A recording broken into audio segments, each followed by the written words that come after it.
സ്ഥാനാർത്ഥികളെ ആദ്യം പ്രഖ്യാപിച്ച് കോൺഗ്രസ് അതിശക്തമായി മുന്നോട്ടു പോകുന്നതിനിടയ്ക്ക് പ്രമുഖ പാർട്ടി ഇപ്പോൾ UDF-ൽ കലാപമുണ്ടാക്കിയിരിക്കുകയാണ്.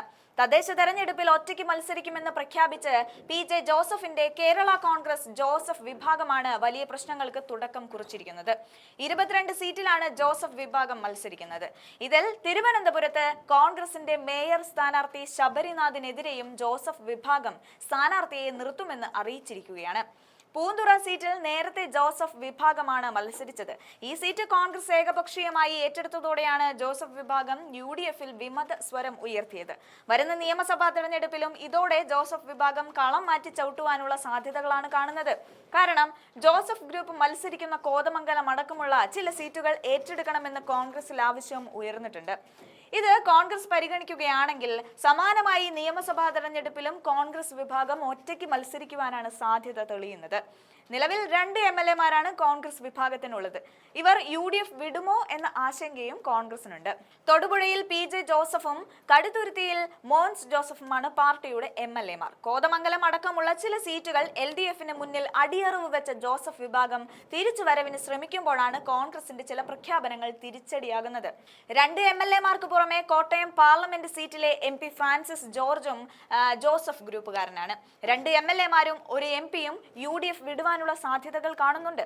ഒന്നുകിൽ മാണി ഗ്രൂപ്പിനെ കൂടെ ചേർത്ത് കൂടുതൽ കരുത്തോടെ UDF-ൽ നിൽക്കുക, അല്ലെങ്കിൽ സീറ്റുകൾ കോൺഗ്രസിന് വിട്ടുകൊടുക്കാതെ മുറുകെ പിടിച്ച് മാണി ഗ്രൂപ്പിൽ ലയിക്കുക. രണ്ടാമത് പറഞ്ഞ നീക്കുപോക്കിനാണ് നിലവിൽ സാധ്യത. കാരണം ജോസഫ് വിഭാഗത്തിന്റെ 4 സീറ്റുകൾ വരെ ഏറ്റെടുക്കുമെന്ന് കോൺഗ്രസ് അറിയിക്കുന്നുണ്ട്. ഏറ്റുമാനൂർ, തൃക്കരിപ്പൂർ, കോതമംഗലം, ഇടുക്കി സീറ്റുകളാണ് കോൺഗ്രസ് ലക്ഷ്യം വെക്കുന്നത്. ഇതിൽ തന്നെ ഏറ്റുമാനൂർ കോൺഗ്രസിന് വിട്ടുകൊടുക്കാൻ ജോസഫ് ഗ്രൂപ്പ് സന്നദ്ധമാണ്. എന്നാൽ പകരം പൂഞ്ഞാർ സീറ്റ് അവർ ആവശ്യപ്പെടുന്നുണ്ട്. പൂഞ്ഞാർ സീറ്റ് തൽക്കാലം വിട്ടുകൊടുക്കണ്ട എന്ന നിലപാടിൽ തന്നെയാണ് കോൺഗ്രസ് നിൽക്കുന്നത്. ഈ സാഹചര്യത്തിൽ മാണി ഗ്രൂപ്പിൽ ചേർന്ന് ശക്തി ഇരട്ടിയാക്കുവാനുള്ള ചിന്ത ജോസഫിനുണ്ട്.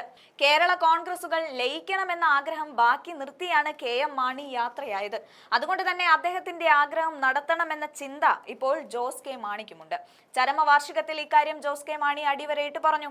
പാർട്ടിയുടെ വാതിലുകൾ തുറന്നു കിടക്കുകയാണെന്നും ഏത് നേതാവിന് വേണമെങ്കിലും കടന്നു വരാമെന്നും ജോസ് കെ മാണി പറഞ്ഞു.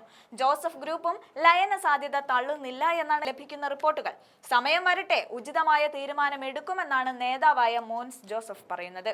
മാണി വിഭാഗത്തിന് 5 MLA-മാരുണ്ട്. ഈ സാഹചര്യത്തിൽ ഈ 2 പാർട്ടികളും തമ്മിൽ ലയനമുണ്ടായാൽ അത് ഗുണകരമാകുമെന്ന കാര്യത്തിൽ ആർക്കും തർക്കമില്ല.